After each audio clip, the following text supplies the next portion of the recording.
കോതമംഗലം മണ്ഡലത്തിലെ 20 ഗ്രാമീണ റോഡുകളുടെ നവീകരണം പൂർത്തിയായതായി മുൻ MLA ആന്റണി ജോൺ പറഞ്ഞു. 414.65 ലക്ഷം രൂപ റോഡ് വികസനത്തിനായി ചെലവഴിച്ചുവെന്നും ആന്റണി ജോൺ പറഞ്ഞു.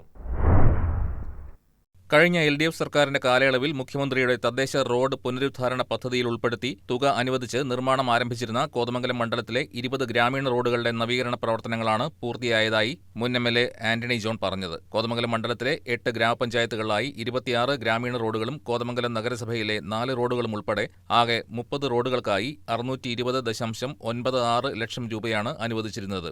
ഇതിൽ 414.65 ലക്ഷം രൂപ ചെലവഴിച്ചാണ് 20 റോഡുകളുടെ നവീകരണം പൂർത്തിയാക്കിയത്.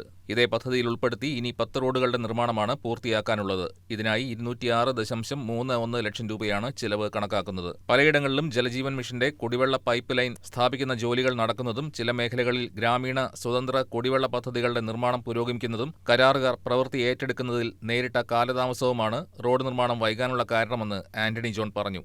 പദ്ധതിയിൽ ഉൾപ്പെടുത്തി നവീകരിച്ച റോഡുകളുടെ 5 വർഷത്തെ പരിപാലന ചുമതല കരാറുകാർക്കാണ്.